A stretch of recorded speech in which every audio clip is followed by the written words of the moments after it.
Well, hello. We are back with another Cherie and Elizabeth Talk Sports. I'm Elizabeth Emery with Hear Her Sports, and this is Cherie Turner with Strides Forward. Yeah. Well, Cherie, you are looking very spring-like. What is going on? Well, Elizabeth, I escaped winter. Sorry. Yes, I got out of Boston. I am here in North Carolina and enjoying some very spring-like temperatures. So, yeah, I've dressed accordingly. I'm very bright and it's sunny out. I can look out a window and it's bright and sunny. And I will say you have good things to look forward to, as always, with Well, you're making winter me ending. happy. Yes, it's very nice. It's very nice. I'm down here for my husband's running a 100 miler and I'm going to crew for him. And we also happen to be at the center of all the March Madness. So that's sort of interesting because Wow. North Carolina, NC State, the women are looking at maybe going into the Final Four and they play tonight. And then there's Duke and the other North Carolina school. They're going into the Final Four on the men's side. So those schools are very physically close to each other around here. I am not well versed in men's basketball on the college level at all, but I do know that much. I know these schools are very close together because I've been on both campuses. So, Well, anyways, that's fun to be yeah, there. yeah. So it's interesting to be here, but yeah, but that is not my news. I mean, other than the fact that I am really enjoying some warm weather, I guess that's a bit of an update. But what has been on my mind, if for whoever's watched our last week's episode, knows that I just went to the Masters Indoor National Track Championships last weekend and or weekend before last. So it's gotten me thinking a lot about Masters running, and in particular, thinking about being a Masters athlete as a woman. And there are a few things that stuck out that have just kind of been on my mind that make me excited about, I don't know, getting older and also as a woman. And one of those things is that there is a lot of research coming out about women as athletes and going through the aging process and going through the perimenopausal period and then on through to postmenopausal. And one of the things that we've learned through very great research, I know some of it has come through Dr. Stacy Sims, if not all of it maybe, is that women really benefit from lifting weights. It's really good for our bones. It's very good to just keep us strong and fit and healthy. And there tends to be a tendency toward going towards longer, slower, less pounding events as we get older. And really, what we should be doing is making sure that we keep doing those short, Yeah. fast, strength inducing activities. So it makes me really excited because I'm really loving all of this track stuff, which is exactly in that same wheelhouse. So instead of going for the longer, slower stuff, I'm headed right back to the faster, shorter stuff. And there are more and more opportunities to do those things. So I don't know. It's just this. I've been reflecting on being thankful that this research is coming out right at a time when I can really use it and benefit from it, and also that there are more and more opportunities opening up. And I'm also hoping that it's really inspirational to younger athletes. I know that my attitude toward older athletes when I was younger probably wasn't nearly as respectful as it ought to have been. And I think that's just age. I mean, I don't Of blame course. my younger Yeah. self. I don't blame younger people today. You just don't know what it's like to age until you get there. Yeah. But I hope that, we can be great examples to young athletes that you don't ever have to stop doing these things that you love. So, Well, particularly since in the past, aging meant, 35. So, yeah. And in fact, with Masters track, that is where it starts, is at right. age 35. I mean, for some of this stuff, it's 40. It depends on how long you go and whose competitions you're entering and whatnot. But to me, I'm like, oh, 35, like that's not Masters. I mean, No, exactly. yeah, you could still be headed for the Olympics at 35 or even 40. I mean, Right. Camille Herron just set the world record for the 100 mile, and she also just turned 40. So, you know. Yeah. I'm fascinated by all the studies being done in nutrition for older Mm. athletes, like how much protein they're now saying women need, menopause and perimenopause. It's fascinating. Yeah, yeah. I eat a lot of protein. I do So, too. Yeah. yeah.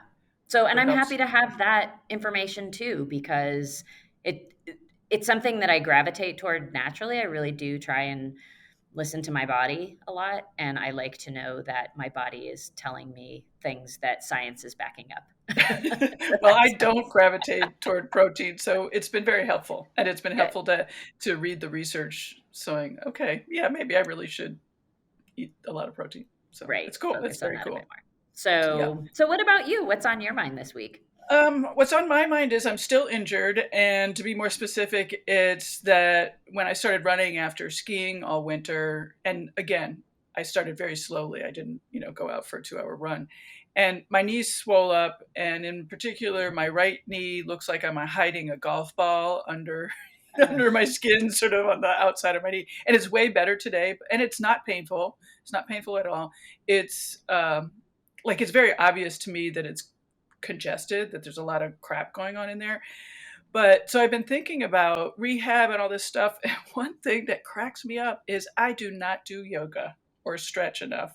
And I Ah, and I know this, I know it in my intellect. I know it, but I cannot get myself to do it. And so, like comment below if you have any helpful hints on how to get me to do it.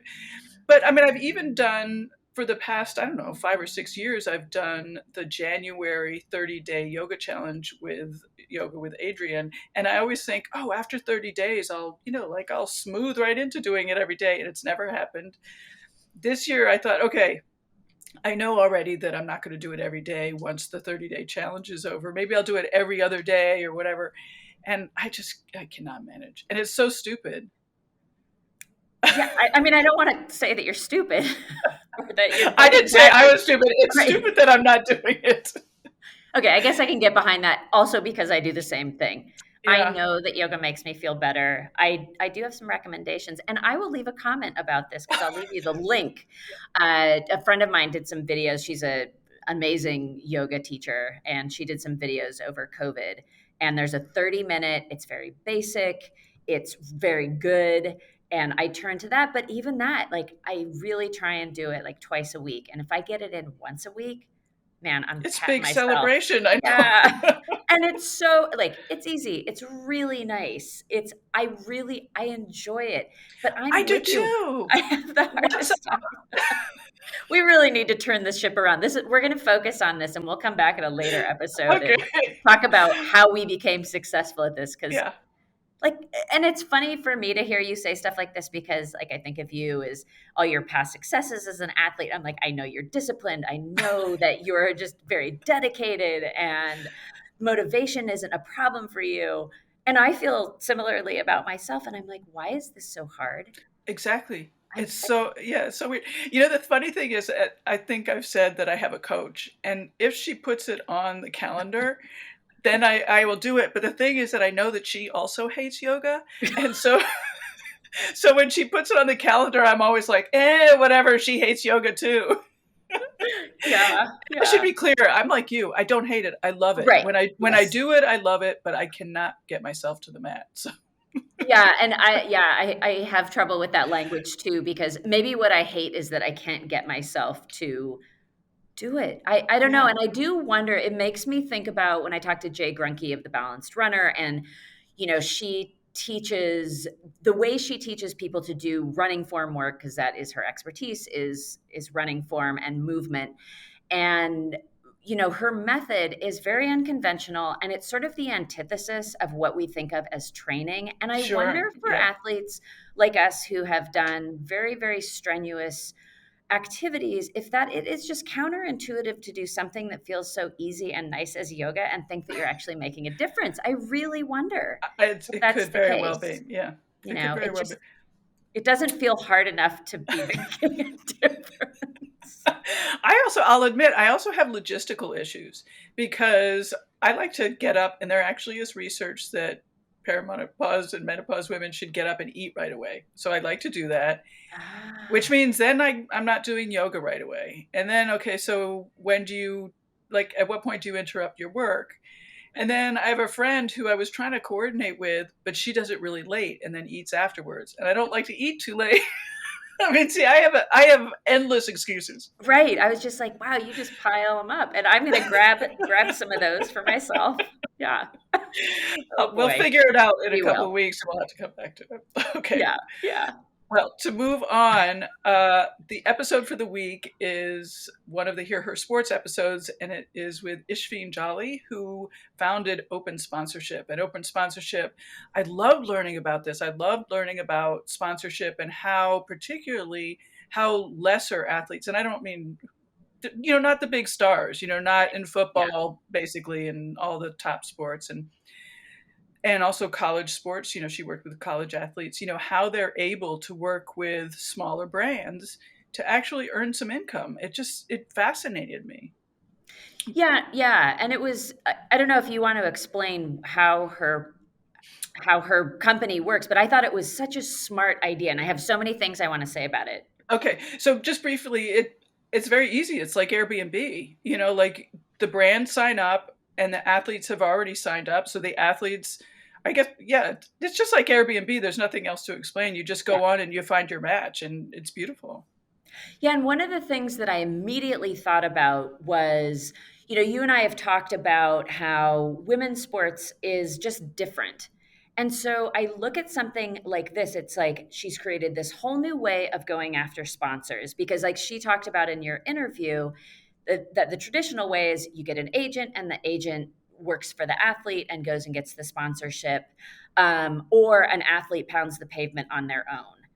And this is like a whole new way of doing things. And it really gets me excited because I think what these new ways of doing things are going to open up new people to be involved in these relationships because you're getting out of these traditional ways of creating business relationships. So I don't know, I guess it gives me hope that women will be able to enter this space more. And there were a few things that she said that made me think that women are going to be maybe a bit better at this. Yes, yes, she did. That was really interesting. And I hadn't thought about this before you started talking, but something you said made me think that this new way, one of the things that it sort of opens up. So brands who maybe hadn't thought about women athletes as a possible person to sponsor then sees through her app, through sees all the availability, and then like maybe sparks their imagination or changes their way of thinking because they now see, look at this athlete, she's a mom, she's a really really incredible athlete, has a ton of success, she also has incredible number of followers on social media, like why wouldn't I sponsor her? Whereas in the previous model of finding sponsorships, maybe that never would have come up. Right. Yeah. You don't even know what's available to you. And now these people can go through and look and see that, like, oh, I could sponsor a marathon runner who has had 3 children Right. and has all these great connections to this exact marketplace or this exact audience that I want to go after. So that seemed really neat. One of the things that she brought up that I really loved was that one of the selling points for this is that it helps brands tap into social media advertising basically, and that they can piggyback basically on somebody's Instagram feed, and that women tend to be better at Instagram because they're used to trying to look nice in photos and they're a lot more adept at it. And I just thought, oh my goodness. And the other thing that struck me too is I think women athletes in particular are so used to working so hard for anything that they're just going to work really hard for those sponsors and they're going to be a great value Yeah. to their brands that they Right. partner with. I have no doubt. They just don't like I don't want to make a bunch of assumptions about male athletes, but I know women athletes work really hard for what they get. And Right. so they are of value to those brands. I Yeah. also love this too because what it's going to do is it's going to start creating a set of data. And I'm jumping Yeah. ahead to some of the stuff in the articles that we'll talk about in a minute. But it's going to create a set of data that then is going to grow and allow more female athletes to get sponsorship because the data will already be there to support their idea that it would be a good idea. Right. Right. So Yeah. I think it's Yeah. great. Yeah, it was very, very interesting to hear what she had to say about their new way of going after sponsors or matching sponsors and athletes. And then also where women fit into all of that. One other thing that did strike me, which I hadn't really considered, is that, women athletes are up against like women who are influencers in any space. Yeah. So whether it be like, I don't know, somebody who's really into hair and makeup or fashion, and how do you sell an athlete over somebody whose specialty is something else. Right. Um, yeah. So But that goes to something that you and I have talked about before, is that maybe we still don't know how to, market female athletes and female sports, and what is the market for that, and is it really more like other influences, or is it not, and we just don't know. I don't know. It's just so many questions, which I think a lot of this stuff is going to start to answer. right, yeah. And the one other thing that she pointed out was the fact that they were trying to market, to brands to bring on these women athletes, and then finding that a lot of the fans and the audience of the woman athlete were actually a bunch of men. And what the Yeah, brand wanted was to market to women. And yeah. so, that added a whole unexpected layer of just like, oh, but their audience isn't the audience that you would assume that it might be. I know, but I don't want to get gross, but like she was talking about golf, and it didn't surprise me that a lot of the fans of female golfers are men. Yeah. All right. I won't comment on that. Right, exactly. We can leave that go. So, yeah. Yes. I still have this poster up. Deep breath. I know. Yes. Very victorious. Yes. All right, so let's move on to the media section. And we Sure. have 2 articles to talk about. The first one is called She's Got Power, How UConn's Paige Beckers aims to use her NIL platform for women's basketball. And this obviously relates to the Ishfeen Jolly episode, because we're going to be talking about NIL, which is name and likeness. And very recently, I think it's been almost a year, the NCAA allowed athletes, both male and female, to make money off of their name and likeness. So basically get sponsorship.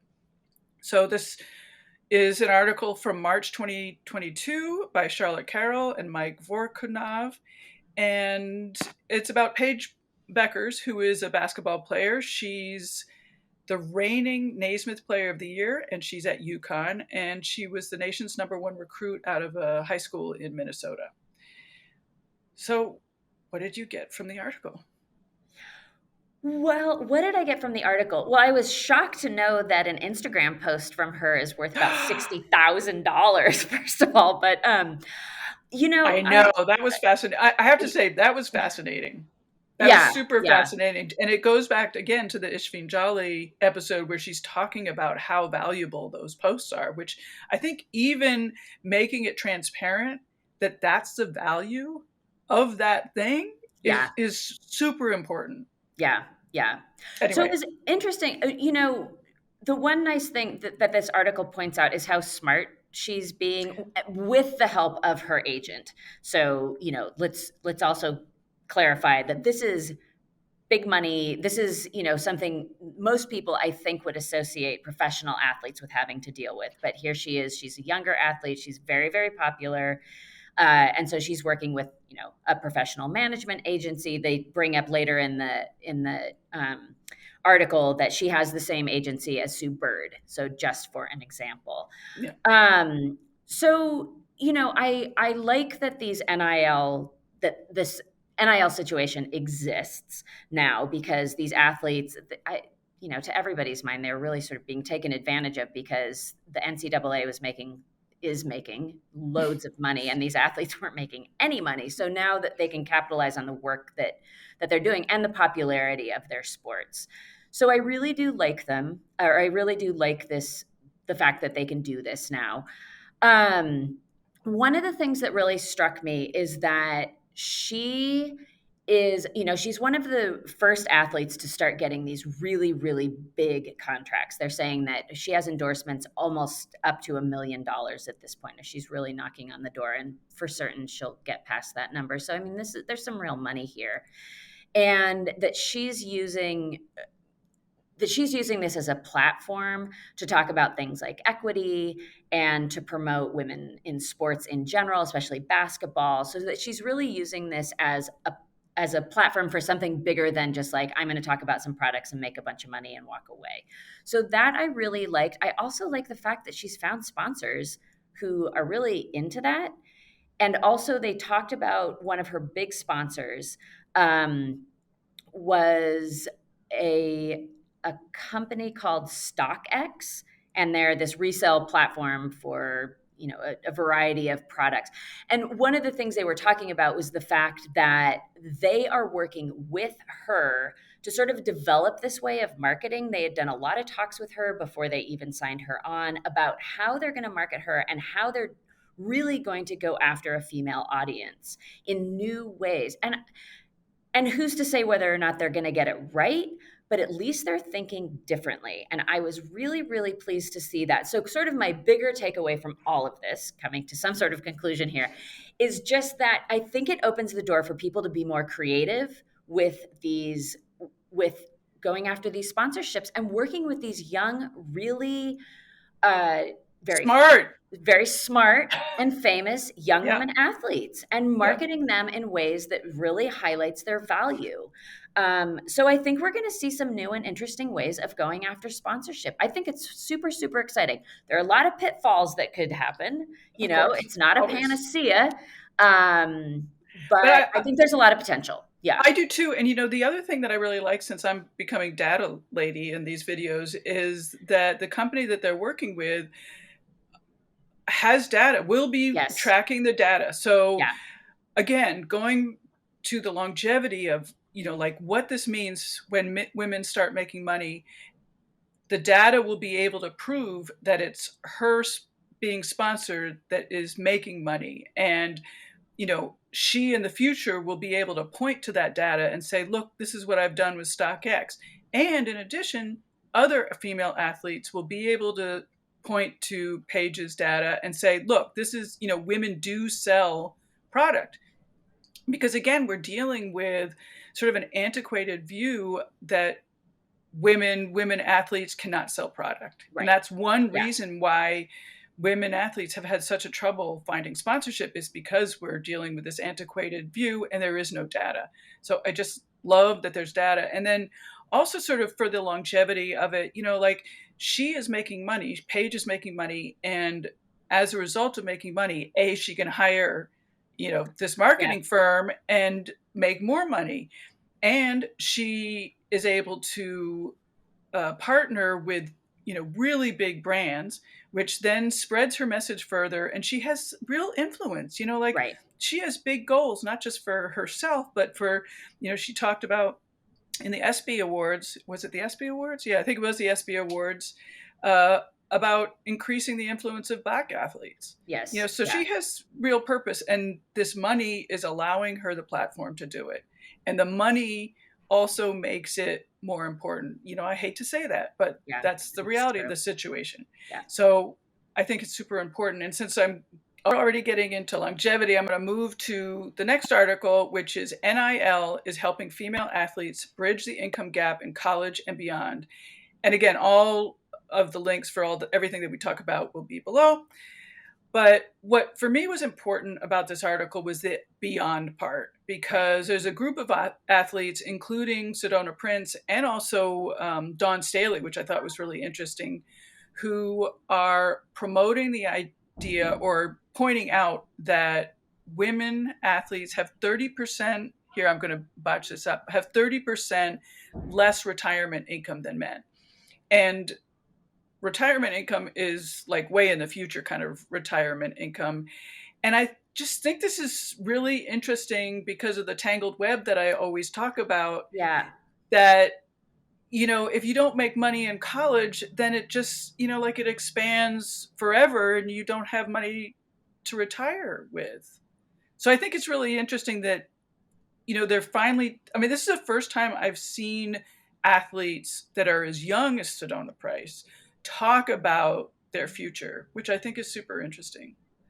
Yeah, and we spoke a little bit before we started recording about the fact that I was a little bit confused by this article because they're talking about retirement, but you are bringing me around to understanding why it is so important to start talking about retirement so young. And it is like I'm completely impressed with these young athletes who are thinking that far down the line, because what you start making as a younger person is going to have an influence on what your retirement looks like, or it could, Yeah. depending on what your spending habits end up being. But even thinking about that now for, what's going to come down the line, I have to agree with you now that, I mean, it's very smart of them.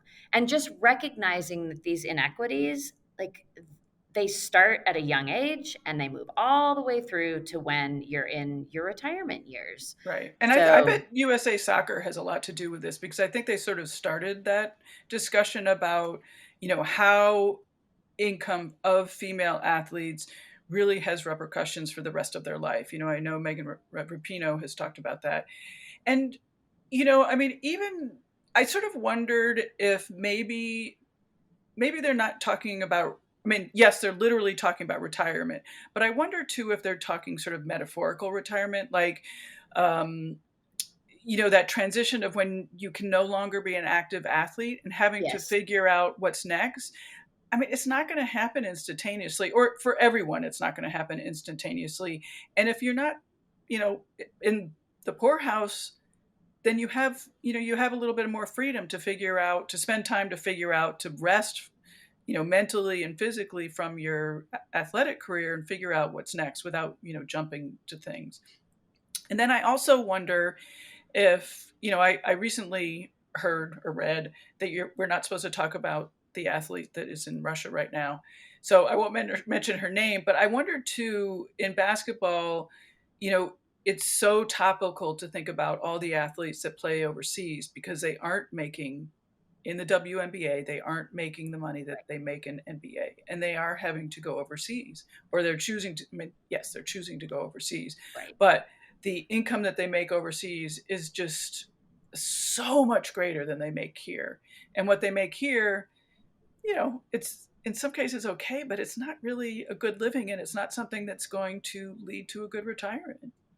Yeah, and it does bring up the point too when I think about, because I'm like, there was a point in that article that Prince even talked about, maybe she wouldn't even have to go pro. And I thought, my gosh, like, retiring from your sport at such a young age. But the reality is that you could always get injured.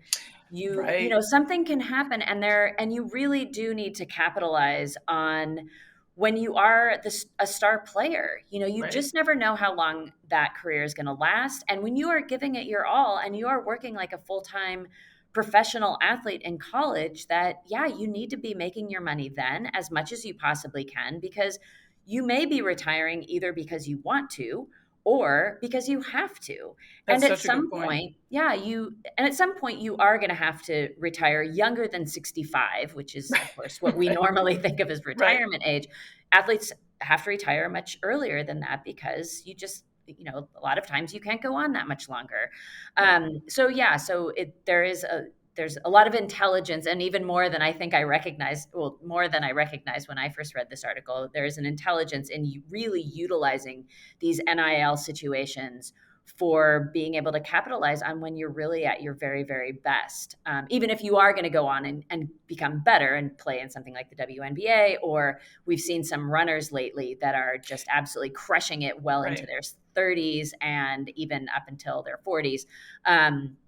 But that's not everybody. That's not Uh, everybody. And, this article was very specific to basketball, and we haven't even talked yes, about all the sports, the female sports, where, basically they can make money every 4 years in the Olympics right. Yeah, and or in college. And so yeah. college really is their opportune moment. I mean, think about all the gymnasts.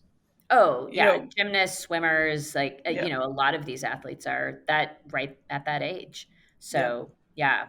So it'll be And it really interesting to see how things transpire. I've got to say, yeah, it's really piqued my interest. I mean, I was really, I was aware of the NIL situation changing, but I think it's really going to make some very big differences with athletes because those college years are just so pivotal. yeah. It's also interesting just when you throw sort of a wrench into the system and see what happens. And it just feels like, a wrench was thrown into the collegiate system and the collegiate sponsorship system. And, it's right at the time when we're all talking about female sports and women in Right. sports. And so it might be just like the perfect thing. Yeah. Yeah. So, yeah, it's exciting. It is exciting. Well, I think we'll wrap it up there. This is Elizabeth from Hear Her Sports, I am Cherie Turner from Strides Forward. and this has been Cherie and Elizabeth Talk Sports. We'll see you next week. Thanks so much for joining us. Bye bye. Bye.